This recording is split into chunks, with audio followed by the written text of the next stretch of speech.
اسرع عمليه نصب عملتها في حياتي. يا نهار ابيض، ايه ده بجد؟ مش معقول. 20,000 جنيه. البت هبله قوي، مش فاهمه حاجه، ازاي اصلا مش عارفه. المشكله عشان ما بتعرفش تقرا وتكتب، هي دي مشكله بقى. اما اروح بقى اصرف فوق. ايه ده التليفون؟ ايه ده خط مين؟ ده خطي. الو، مين؟ ايه بتقول ايه؟ امتى الكلام ده؟ ما قالوكيش عايزين كام؟ ايوه طبعا نطمن عليه. عربيه خبطته شراعه مسامير. يا نهار اسوخ. طب اقفلي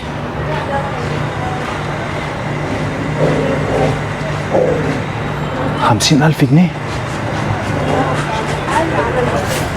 لو سمحت بعد اذنك ممكن بس معلش تقرا الرساله دي؟ عينيا، حاضر عينيا. مش بعرف اقرا. لا ولا يهمك.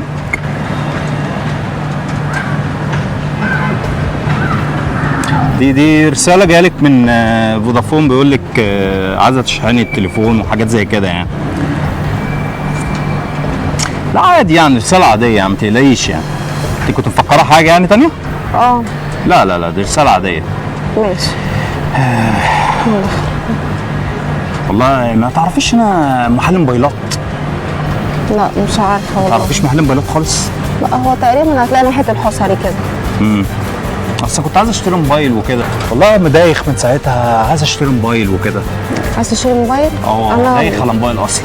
بفكر ان انا ابيع موبايلي والله والصدقي هو ده اللي انا بدور عليه يعني، حاجه كويسه والله.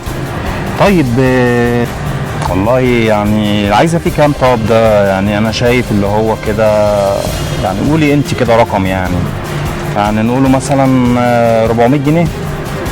400 جنيه؟ طب انت مش شايف ان 400 جنيه قليلين؟ زودهم شويه بس عشان اجيب علاج لماما، عايزه حقنه انسولين وحاجات.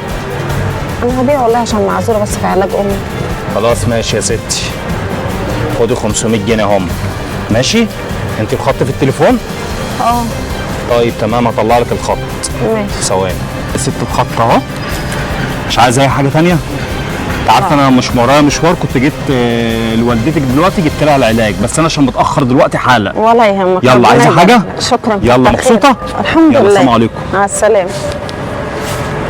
ابني انا اللي ضيعته. يا رب سامحني يا رب.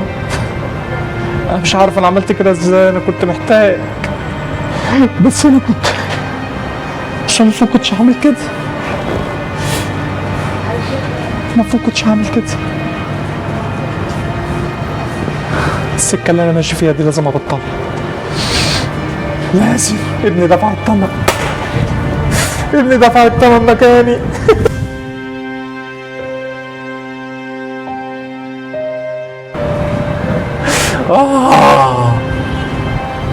ابني